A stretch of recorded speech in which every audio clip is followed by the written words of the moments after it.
Hi everyone, this is Cage Vlogs, a Filipino actor based here in Saudi Arabia, and welcome back to my channel. Agad-agad, gawa natin yung reaction video, ang latest na mga chika and ganap naman ng Barda for today's video. If I'm not mistaken, meron ako nakita kanina sa Instagram stories ni Barbie Fortesa na pumunta nga siya sa Save the Children event nila. Ngayong araw na ito, ang aga niya nagising. Pero hindi ako sure kasi ambassador din doon si David Licauco, right?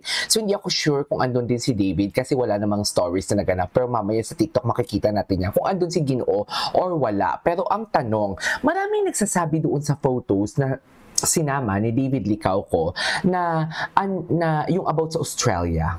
Yung about sa Australia na photos niya. Kung pumunta din naman doon si Ginoo, so why not, 'di ba? Bakit anong meron kung pumunta doon si Ginoo or what not? Kasi 'di ba parang sweet escape niya din naman talaga yung Australia kasi andun yung mga kapatid niya. So for me, there's nothing wrong kung bago ang photos na yon or luma na pumunta si Ginoo sa Australia. Something like, it has nothing to do with Barda, right? Pero ang importante kasi dito, matatag at panatag. Charis, ako kasi panatag talaga ako eh. 'Di ba? Panatag talaga ako kasi kahit mag-chismis pa ako dito ng mga nalalaman ko. Although lately wala na akong nalalaman, aminado ako. Kasi hindi na ako nakikichismis kasi bakit mo pa kailangan makichismis kung ang resibo, ang litrato, nagsasalita, ang video, ang mga actions nila is pinapakita nila kung ano talaga ang totoong meron sa kanila. Wala akong sinasabing there is something like, how do I say this? May relasyon sila. Pero yung care nila sa isa't isa, yung genuine na pagtrato nila sa isa't isa, makikita mo talaga eh. Kitang-kita mo talaga kung ano ang meron sa kanila eh. 'Di ba? Something like yung mga pag-care, yung naglaro si Ginoo tapos nag-tweet si Barbie ng relief. Ano pa? Marami pa eh, actually. Maraming indikasyon yung mga letter A sa padlock, yung libro na Alex, ang dami. Diba? So parang, hindi ko na kailangan makichismis pa and everything. So kung pumunta si Ginoo sa, what do you call this? Kung pumunta si Ginoo sa Australia, so ano ngayon? Kasi hindi na din naman isang beses pumunta sa Australia. Diba? Ang dami. Doon pa lang sa Itlogan Festival talaga, ito pa ulit-ulit talaga ako, doon pa lang talaga sa Itlogan Festival, Diyos ko day, ang laking bagay na yun sa Barda. Ang laking indikasyon na talaga yun. So dito muna tayo sa Instagram stories, sa Instagram posting nila, kasi baka may mga tags dito na mga ganap nila kahapon. So ang dami ko pa sanang idaldal eh, kasi walang kulang na naman yung oras natin. Gusto mo yun? 7 video, 8 video hanggang alas 11 ng gabi sa Pilipinas. May mga video tayo na ina-upload pero hindi pa din talaga kompleto ang araw natin. Hindi bang kahit 10 yung i-upload natin, hindi pa din talaga matapos-tapos ang chismis natin. Anyways, I won't take any longer. Let's start this reaction video kasi nanggigigil ako mga mami. Sa totoo lang, gigil na gigil ako. Gigil na gigil ako sa mga chismis, sa mga kung ano. Pero marami talagang nagsabi na that photos or that video, that photos from, what do you call this? That photos from Instagram, maraming nagsasabi na matagal na, tapos marami din nagsabi na sana makita daw ni Ma'am Barda United yung lumang photo para at least kasi hindi talaga ako nag-upload sa TikTok eh. Sa kanila na yon, kaya na Barda United na na-defender yung TikTok. Dito na ako sa YouTube talaga.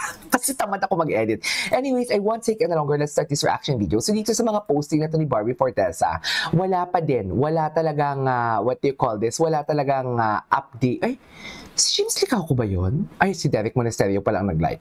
So, dito tayo. Dito tayo sa mga Instagram, how do I say this? Dito tayo sa Instagram tags. Kung makikita natin kung ano yung mga tags dito. Tatler Ball. Tatler Ball. Bakit Avinon? Pero wala dito si Barbie. Dito si David sa Tatler Ball, pero wala dito si Barbie. Baka conflict sa schedule. Hindi tayo sure.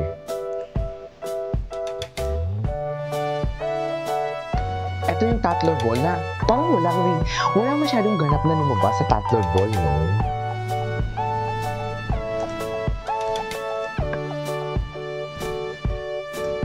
Okay.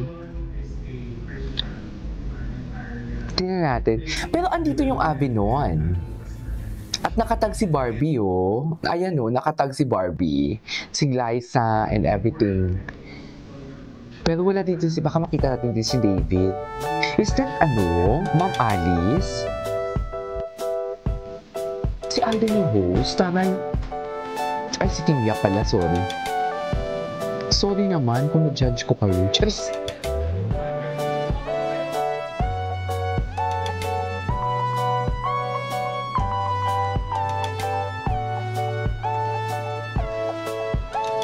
Okay. Ay, ganun ba talaga dapat na? Charis.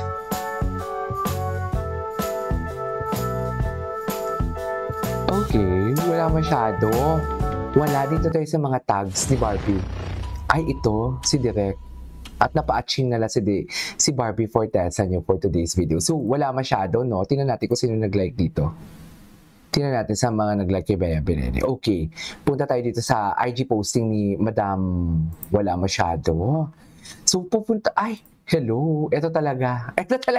Hindi nirinig mo, di ba, aminin niyo, di ba before, sa mga nagsustalk tayo, andito si Barbie Fortesa sa, si Jameson Blake, ay, hello, ang ganda ni Barbie. Saan to? Ba't parang hindi naman natin to nakita ng June to, di ba? Hindi natin yun nakita. Anyways, punta tayo kay David Licauco na sobrang tahimik talaga because busy ata. Charis. Busy naman pala. Dito pa lang oh. Bakit hindi ni-like ni Barbie dito? Diba? Naiisa lang sila. Naiisa lang sila ng brands na pinopromote pero hindi ni-like. Okay. Ito yung nakatag kay Shaira Diaz to nang pumunta sila sa Sobra Cafe. Anyways, wala masyadong chika dito. Punta tayo sa Instagram stories para matapos na tayo dito sa TikTok. Diba? Sa TikTok, sa Instagram. Ito na nga, maaga nga si Barbie Fortesa for today's video dito sa Ambassador of the Save Children. Tapos may chika siya dito. Napakalaking bagay na lahat ng mga bata ngayon ay aware sa kanilang karapatan na dapat kayong mag-participate. Alam mo, this is one thing that I really love about Barbie talaga. Kasi, yung depth ng sinasabi niya, meron siyang kapareha sa ABS-CBN Alam mo kung sino? Si Bel Mariani. The substance, the depth, yung genuine, yung fresh air, yung napaka-fresh ng ambience, yung napaka-warm ng ambience. Kahit sa mga adult conversation, tama yan. Kasi tama yan. Doon pa lang sa tama yan talaga pag magsalita siya. Tama yan.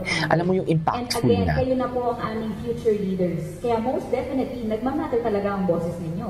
Lahat ng concerns ninyo dapat pinapakinggan namin matatanda. Ino-honor namin, nire-respeto natin, at isinasa aksyon namin matatanda. True that. I love it. Nakalaan ang future namin. Binigyan naman ni Barbie pala ng obligasyon ng mga kabataan. Kaya alam ko ang responsibilidad na that was put upon you. Kaya ako din, together with Save the Children, sa abot ng makakaya ko, I will try my best to I love it. for all of you dahil grabe the power you hold. Children, hindi nyo alam. Okay, tapos na yun. So, pupunta tayo kay David Licauco na Instagram stories. Anong chika? Pero matagal na tong photos na to, diba? Tama ako. O ngayon lang tinag. Ay, kasama naman pala ang tito. Diba? Si Baguette. Sobra Cafe. Chill lang sa Sobra Cafe. So, mga late. Late ang kanyang ina-IG story. Yung kay Shaira nung kanina. Late na yon. So, yeah. I won't take any longer. Putulin natin to at lipat tayo sa Facebook. This is KG Vlogs and see you on my next vlog. Bye!